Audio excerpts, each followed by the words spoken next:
Good morning, students. Welcome to your moral science classes. So please open your books.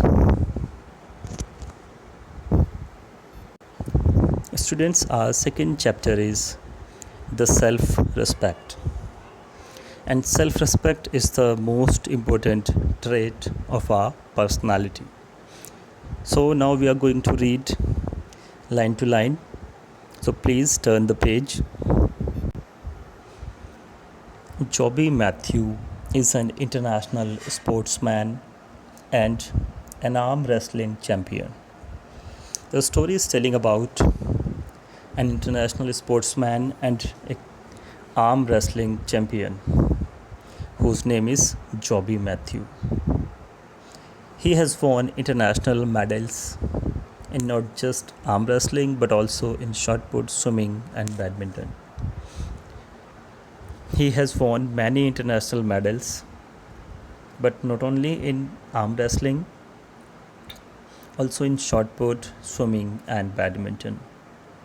Like any other sports person, he hits the gym every day and work out nearly 1 to 2 hours on a daily basis to maintain his physical fitness. So it is given that he work out for 1 to 2 hours daily to maintain his physical fitness in a gym. He is also a motivational speaker and addressed more than 1,000 events. It is given he is a motivational speaker and he has been addressed more than 1,000 events. So then, how is Joby different from any other sports person? So again, the writer is asking a question to us. How is the Joby different from any other sports person? And the answer is given in the next lines, the following lines. Born with bilateral proximal femoral focal deficiency, or in simpler terms, stunted growth of his legs. Joby is only 3 feet and 5 inches tall. So they told us the height of Joby Matthew. He is only 3 feet and 5 inches tall because of his stunted growth of his legs. Means not proper growth of his legs. It is the main reason of his height that makes him different, and it creates a different, and his achievements even more extraordinary. And because of this, his achievements are going to be extraordinary.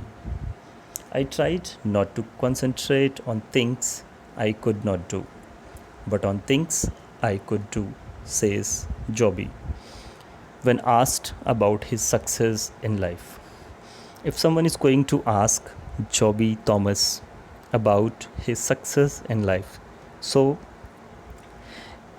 he replied, I tried not to concentrate on the things I could not do.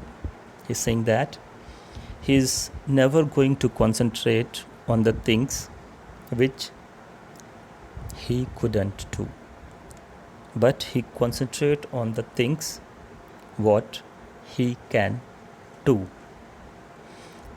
This is his motto in life, and he continues to inspire young people with his courage and determination. And what I said, I tried not to concentrate on things I could not do, but on things I could do. It is the motto in his life, and he continues to inspire, to motivate young minds with his courage and determination. The ability to accept oneself and to believe in one's capabilities can make a person soar great heights. It is given that if someone believes in his or her own capabilities, so it can make a person to reach to the greater heights. Respecting and accepting one's own self is the first step to success. So it is said that the first step of success is to respect and accept his or her own personal growth. All circumstances and situations might not be perfect, but if we have a clear awareness of our self worth, we can overcome the obstacles. It is said that there are many problems, many situations in someone's life.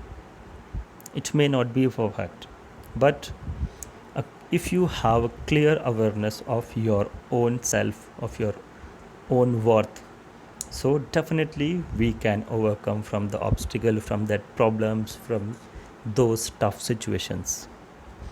It is impossible to achieve inner satisfaction and success without this in the life.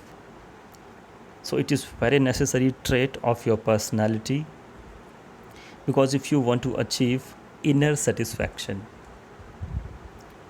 so you cannot achieve that without your self-esteem. It is given self-respect leads to self-esteem, which turn brings self-confidence. It means your self-respect is going to be your self-esteem, and it builds your self-confidence. And it is said by it is impossible to achieve inner satisfaction and success without this in this life. And if you don't have self-confidence, so definitely you can't achieve satisfaction and success in your life. So it is very important to be self-confident, and it will help you to reach greater heights in your life. A question is given here, so what is self-respect? So students, this is the very important question for us to know. What is the self-respect? It is given the dictionary describes self-respect as proper esteem or regard for the dignity of one's character. It means, according to the dictionary, self-respect is called a proper esteem or a regard for dignity of someone. Self-respect or love is not selfishness. It means if you respect your own self, if you love your own self, so it is not selfishness. It is not bragging or putting us above others. It means we are not bragging us, we are putting us, throwing us above others. Self-respect is being truly aware of who we are, of our strengths and weaknesses, and accepting it graciously while working for improvement. The main term is that self-respect is being truly aware of who we are. It means self-respect is that first we should know about us, who we are, what we are. We should know about our own strengths.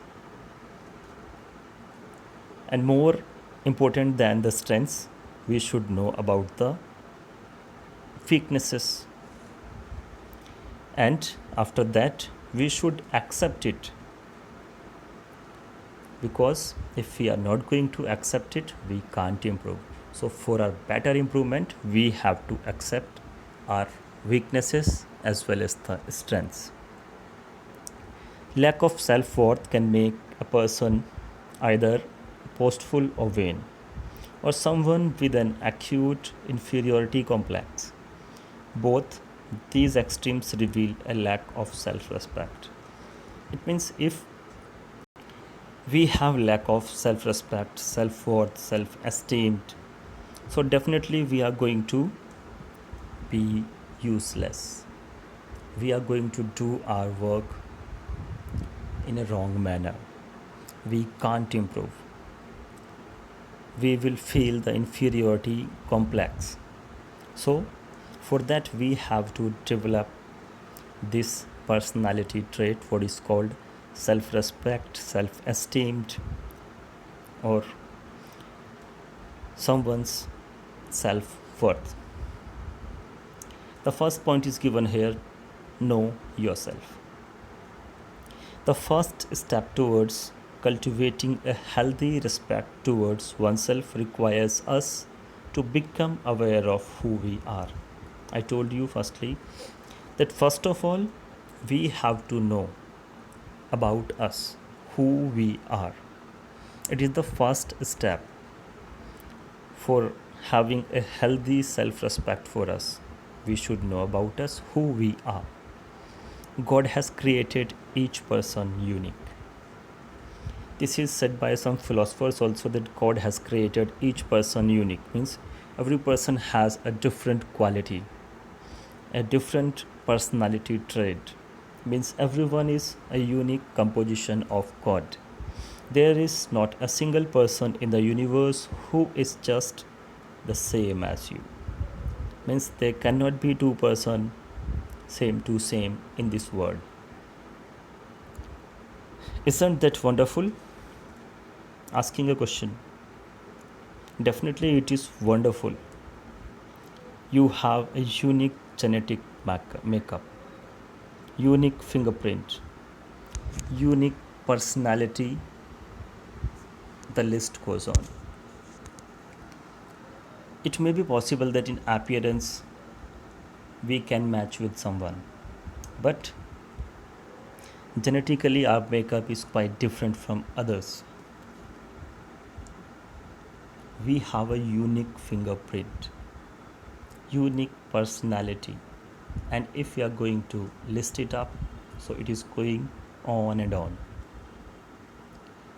So God has created everyone with different personality traits. The main thing is we have to know who we are.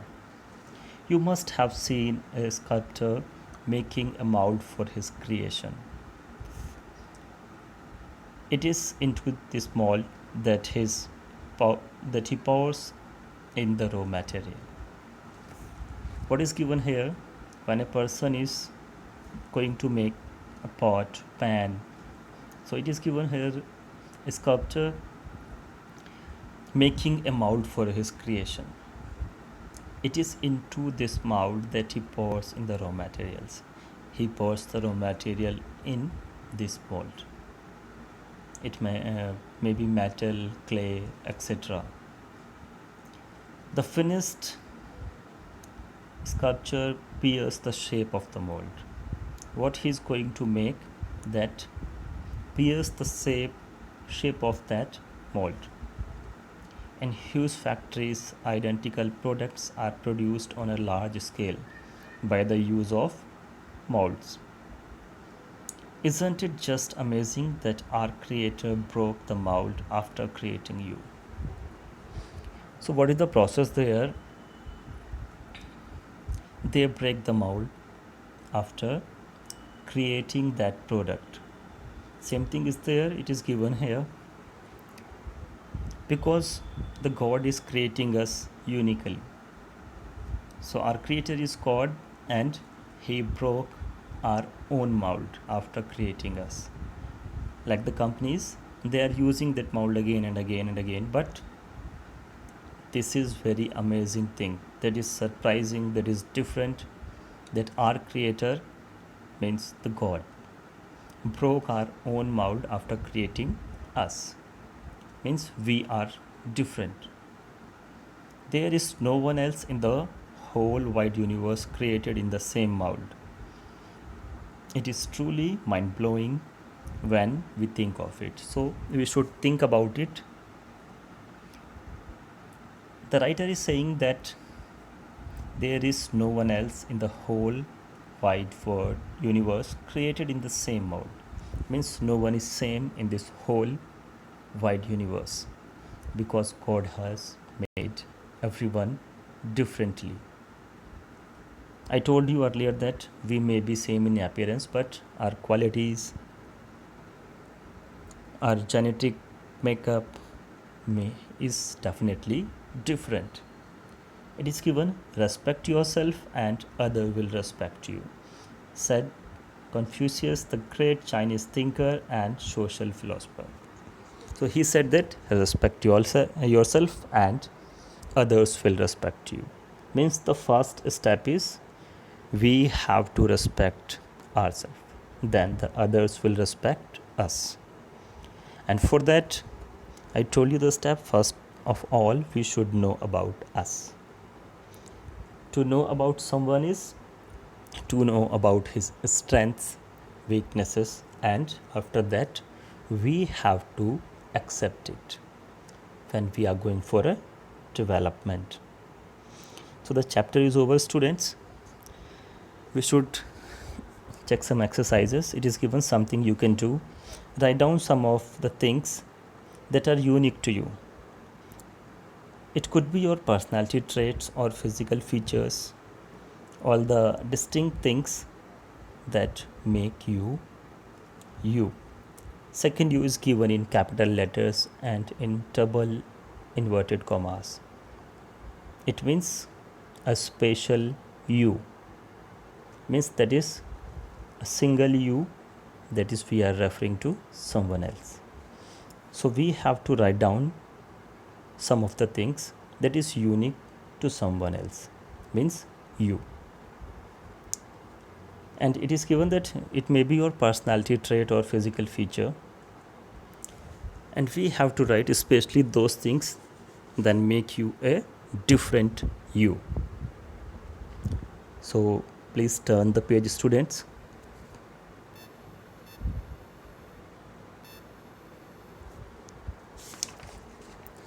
It is given identify the real you. Many a time our perceptions about ourselves is based on what other people say about us. For example, if a child is constantly told that she is clumsy, the child might grow into an adult truly believing that she or he is clumsy, unconsciously imbibing all that was told to him, her at a regular basis. So it is given many times our perception about ourselves is based on what that is told by other. The other people are going to say us. And an example is given here. If a child is getting the information that he is clumsy or she is clumsy on a regular basis, so the child might grow into an adult truly believing that he or she is clumsy. So unconsciously, what is going to be there? Imbibing all that was told him to her at a regular basis. That is going to imbibe. Yes, sometimes we need to be told about our weaknesses. Truly, sometimes we should get the information about our weaknesses so as to improve. Because we can improve. We can overcome from our weaknesses. But we need to judge which one are true and need to be worked upon, which negative comments are to be ignored. This is the most important thing. If someone is telling our weakness to us, our faults to us, so the main thing is that we should think on that and then we should act. If we are getting that it is a true point, it is a positive point, and we feel that there is a need of improvement, so we should work on that. But if we are getting a negative comment, so definitely what we have to do, ignore it. It is given there are many noises surrounding us in today's world. It means in today's world we are getting a lot of comments from the people, not just the people around. Even the media is constantly bombarding us with subconscious messages to look fairer, thinner, or smarter. It is important to cut through this noise and identify the true you. Only then you can really love yourself. So, what is going to be there? I told you there are many comments, many things in this world, but We should think about that. Only we are not getting the comments from our surrounding area, from our people which are around us. It is given in the book that through the media and from the other sources also we are getting the things like this, that someone is telling you fairer, someone is telling you smarter, thinner, fat, something else. So what is there?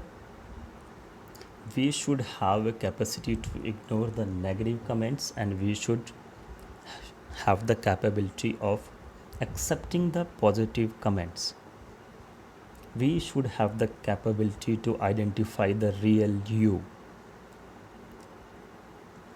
And after that, definitely you will love your own self, because we should know that the main point of that story, what we have studied in this chapter, that everyone is unique in this world. Only the thing is to know ourselves. We should know who we are. It is given something you can do. Write down below some of the negative messages that are said about you. If means someone said about you some negative comments, some negative messages, you have to write down there. Identify the ones that are not true about you. We have to identify the negative comments. It means which one are not true. Draw a line through that thoughts while making a conscious decision to ignore such negative thoughts in the future. So what we have to do, we have to identify about those messages which are not true, and we have to draw a line.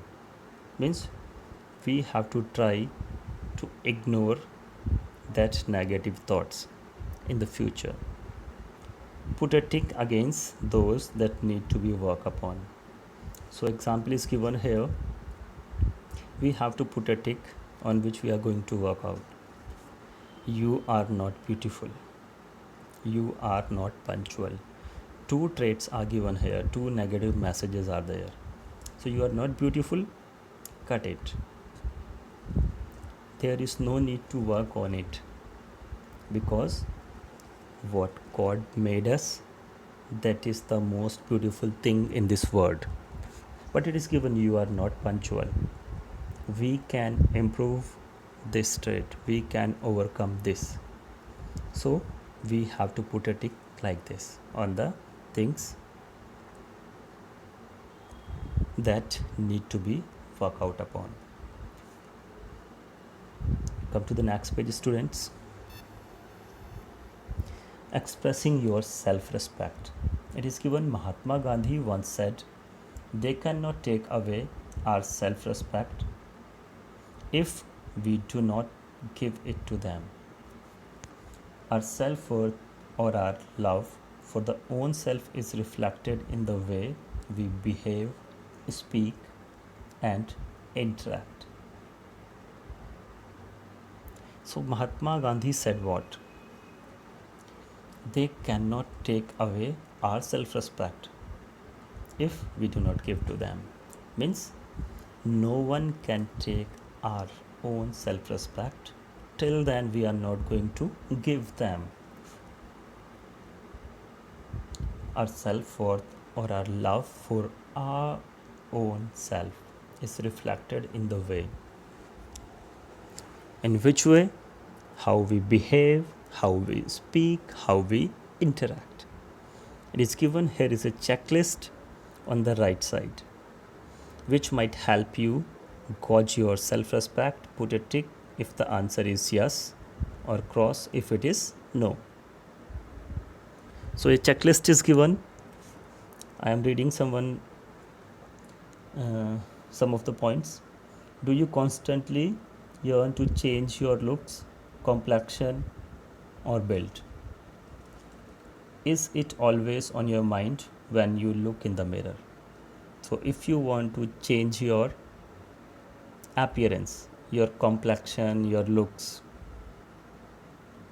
so tick right, otherwise tick wrong. Are you easily hurt when someone criticizes you or gives constructive feedbacks? It is given if someone criticize you. If you are easily going to be hurt, then put a right mark, otherwise cross. So like this you have to check all the points, and in the boxes you have to put right or cross. It is given after you have finished ticking the checklist. Pick out few areas that you have ticked. Make a conscious decision to improve upon those areas and write your decisions down below.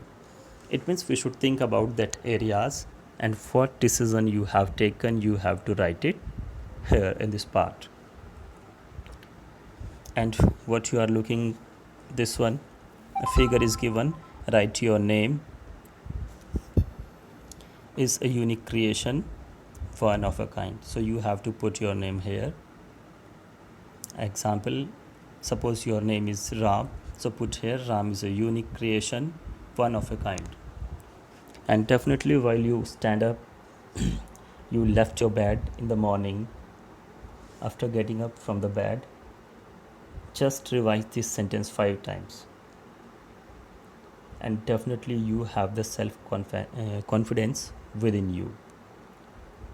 And whenever you feel bad, criticized, or something else like this, just keep this sentence in your mind that you is a unique creation, one of a kind. No one in this whole universe is just like you. So students, try to work on this. Try to respect your own self and read the chapter again. Thank you.